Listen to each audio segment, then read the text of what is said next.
The community, ladies and gentlemen, that is suffering the most is the Falun Gong community. They are actually, a lot of them are in concentration camps. You say, well, concentration camp, what do you mean by that?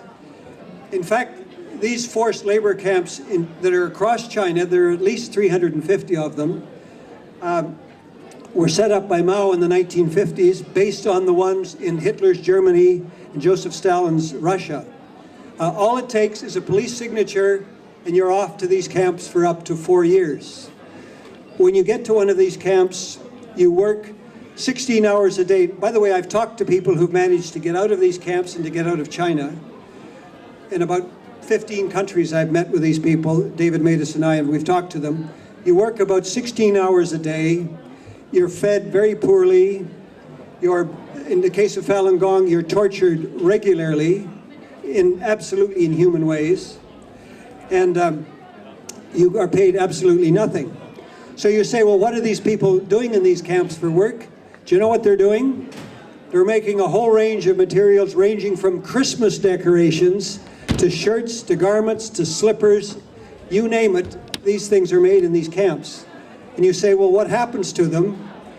They're made as subcontractors for multinational companies. And of course, the multinational companies don't want to admit that they're getting these things, for example, Christmas decorations from a forced labor camp. So they go through middle people and they try to put as much distance between themselves and where these goods are coming from. But how many of you knew that we're buying, in the West, we're buying, for example, Christmas decorations made in forced labor camps? I'd be interested in how many of you know that. I don't see any hands going up, so I assume it's not very many. But the problem for these people is even more serious, because every 3 months in these camps, these concentration camps, doctors arrive and only examine the Falun Gong practitioners. They examine their organs, they look in their eyes, they see how healthy they are. And as you may not know, Falun Gong, I'm not a Falun Gong practitioner, but I have the utmost respect for Falun Gong. They're in something like 130 countries now, including, of course, Sweden. And I find them to be honest people who peaceful, non-political, who have all the values that any civilized person would hope to have. What happens is that let me pick an example. If Petra needs a new liver, and I know you would never do this, but you can basically fly to Shanghai, you check into the #1 People's Hospital in Shanghai, a doctor, he may well be in military uniform, comes and examines your blood type and your tissue type, gets them down, looks in the computer, and says there's a match for you out in work camp number 250. The poor woman who's in all likelihood a Falun Gong practitioner, because the other prisoners don't get examined for their organs, it's just Falun Gong. She's dragged into an operating room, as you mentioned, and given a light anesthetic. All of her organs are taken out.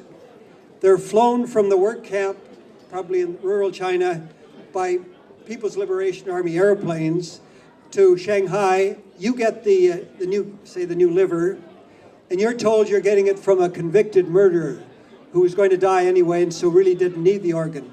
And yes, it's true, some of these organs do come from convicted murderers or other capital offense victims. Do you know how many capital offenses there are in China? The last time I looked, it was 58, including tax fraud. But what I'm saying is that you come back to Stockholm and you have a new liver, and you're fine, and you've probably paid $130,000 US for it. And I met one man, I won't mention the country, who went for a new kidney, and was a military doctor in uniform.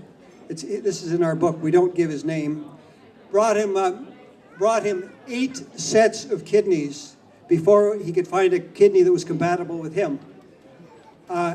What happened, of course, is that 8 human beings, and I'm sure at least half of them were Falun Gong, were killed so that he could have a new kidney.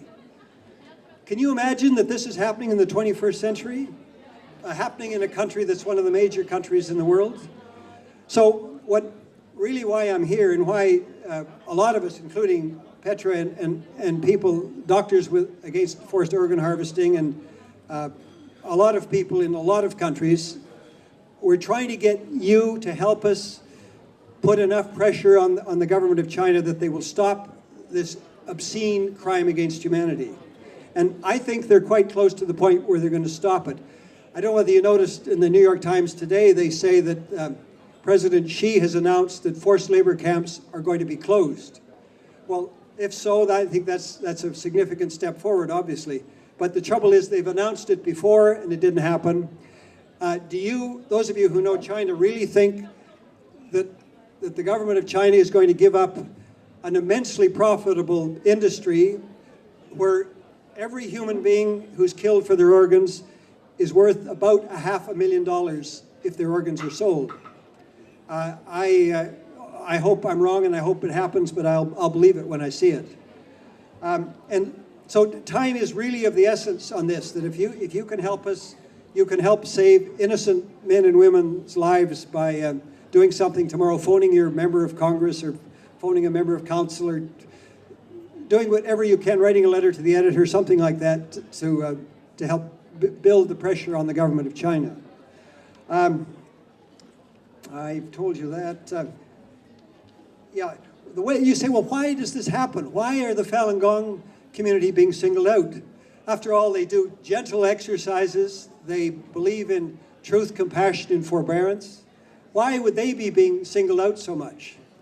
I've heard many explanations of this, but probably the most accurate one is that, as I said before, they grew from 0 to between 70 and 100 million practitioners in about 7 years, which was more practitioners than there were members of the Communist Party.